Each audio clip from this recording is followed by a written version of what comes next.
Hello, welcome to the Rusk College of Engineering and Technology. My name is Allie Gabbard, and I'm a senior in the Engineering, Technology, and Management program. In addition to my bachelor's, I have a minor in business, a Lean Six Sigma certificate, a project management certificate, and a sales certificate. Today we are going to be going through some of our labs. I wish I could be taking you through our labs here in person, but today we'll be doing it virtually. So in some of our labs, you're going to be seeing a lot of industrial equipment. I want to assure you that we're not teaching you these processes to be working them, but to better understand the process so you know how to manage these processes and problem solve them. I want to also put in the back of your mind as we go through these labs that our lectures cap out about 40 students, with our labs being cut in half to 20 students each section. That might be even smaller than what some of your high school classes are. In addition to that, you're going to be learning a wide variety of processes, and you're going to see that as we step through each of these labs. We're teaching you to be problem solvers, which right now is exactly what the industry needs.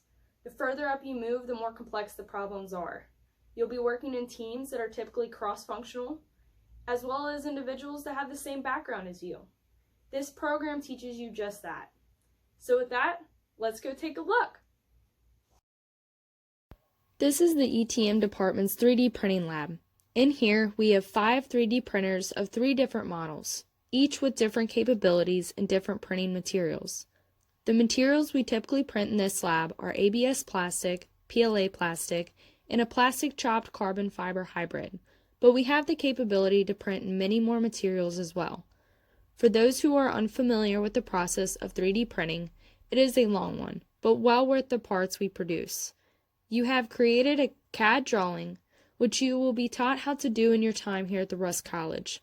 Then upload it to our 3D printers, which will then make your part. The lab is run by students who can assist in CAD design and print parts for you.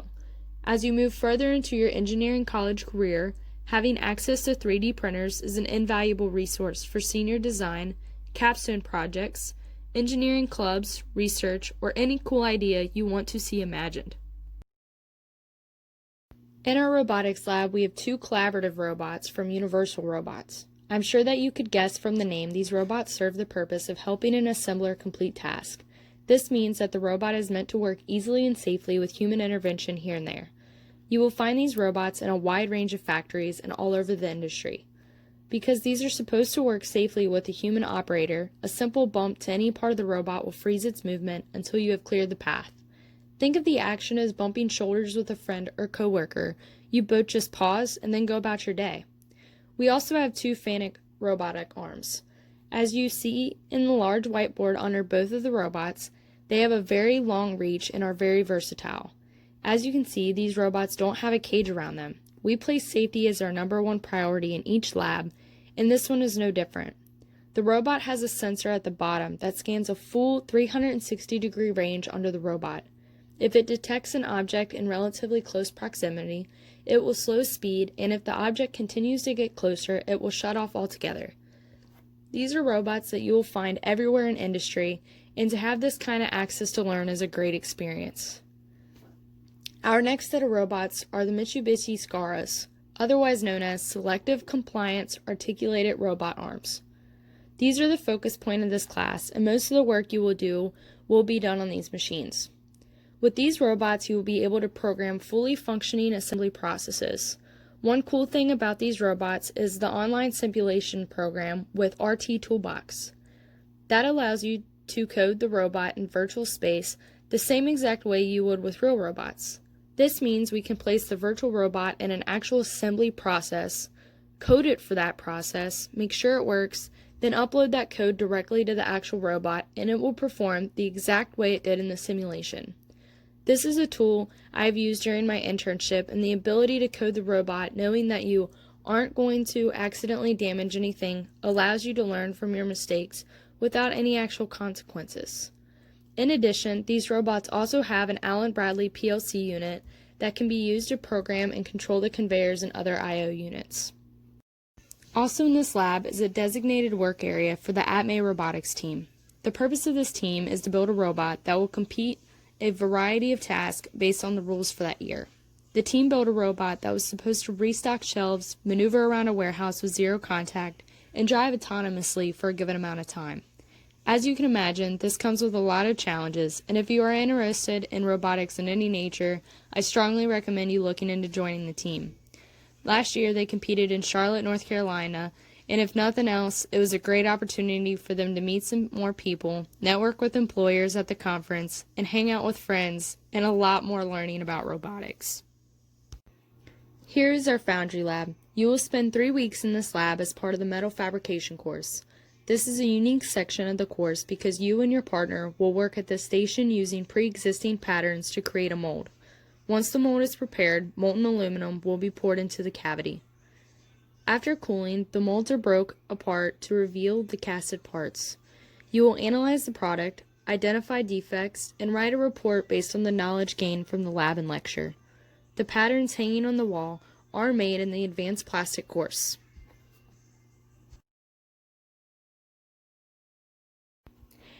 This is our industrial plastics lab. This lab has a large variety of equipment. I enjoyed this lab because for each piece of equipment you'll see in here, we also have several exercises on. Therefore, a lot of products to take home. First, you'll see our injection molder. This machine has been set up to make poker chips. Next, you'll see our thermoforming machine. In this machine, we will use plugs and cavities to create thermoformed parts. You can see we have a variety of molds, including mask, OU footballs, the Bobcat, and more. We also have 2 compression molders and another injection molder.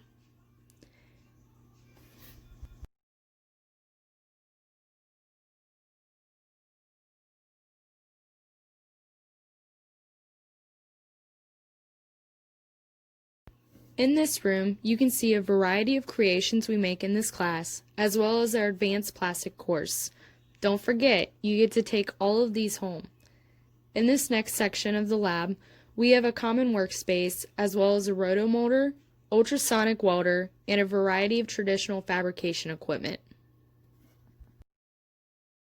This is our metal machining lab. In this lab, we learn and perform the necessary processes to produce a vise. Starting from scratch, we will interpret drawings from our lab manual and follow our work instructions. As an engineer, it can be easy to click a button on the computer to hold a tighter tolerance. Still, in practice, it is not only difficult but very costly to physically hold close tolerances. Students will have the opportunity to use all of the equipment in this lab, begin on manual lathes and mill, and later transition to the CNC machines. We also have the opportunity to use common industrial CAM software called MasterCAM. We will use this program for one of the processes on the CNC mill. When threading the screw, we will use a CNC lathe. Before completion, we will use the electric discharge machine to engrave the Ohio University logo on the part. Once we complete this project, we will perform all of the quality inspections on our part. In our senior capstone lab, there is a variety of equipment to create prototypes, conduct pilot runs, and host our final production run. The capstone course consists of 2 consecutive semesters. The first semester, the class breaks into teams of 4 to 6 students, and each member of the team pursues a role as a project manager, quality manager, tooling manager, MIT manager, material manager, and engineering manager. As a team, each of these managers works together starting from product design, prototyping pilot runs, and a production run from start to finish. The team is not only responsible for the design of the product, but all of the quality specifications, tooling instructions, time studies, safety standards, the bill of materials, the product structure, and the cost sheets. We also will do a capacity plan and assign roles to our operators.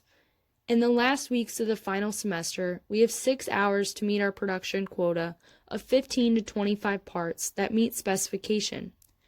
The engineering team is not allowed to manufacture any parts. This is to test the documentation they produced. We also have a live website and database to monitor our inventory throughout the process. Capstone is full of problem solving and challenges, but it is a lifelike example of industry and how to work as a team.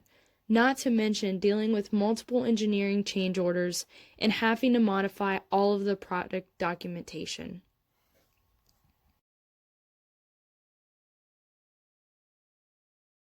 This is our hydraulics lab. This equipment in this lab was donated by an ETM alumni and retired vice president of Parker Hannafin, Jack Malinsky. This is a very unique class as many programs do not mandate students to take course in hydraulics and pneumatics. In this class, you will not only learn the math behind a hydraulic circuit and the application of the different components, but also you will have the opportunity to build hydraulic circuits. In fact, for the practical exam in this class, students will have 25 minutes to build 5 of the 50+ circuits learned in this class.